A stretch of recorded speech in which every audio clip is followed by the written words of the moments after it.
महत्वाची बातमी, रुपाली चाकणकर एसआयटी चौकशीला सामोऱ्या जाणार आहेत। वकिलांसोबत रुपाली चाकणकर नाशिककडे रवाना झालेल्या आहेत। करात प्रकरणामध्ये रुपाली चाकणकर यांच्यावर ताशेरे ओढण्यात आलेले होते आणि आता त्या एसआयटी चौकशीला सामोऱ्या जाणार आहेत।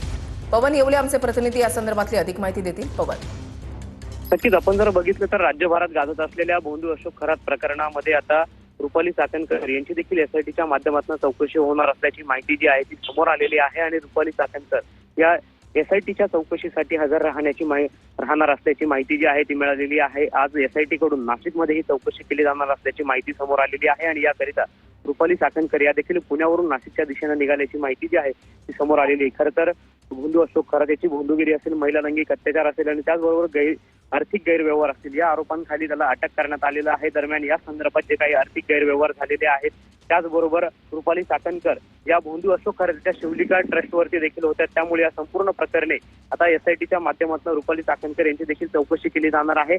आणि आपण जर बघितलं तर भोंदू खरात याला देखील शिर्डी पोलिसांनी न्यायालयीन कोठडी सुनावलेली आहे। दरम्यान या संपूर्ण प्रकरणामध्ये आता काय समोर येते हे देखील पाहणं तितकंच महत्त्वाचं असणार आहे। नक्कीच धन्यवाद पवन दिलेल्या सविस्तर माहितीसाठी।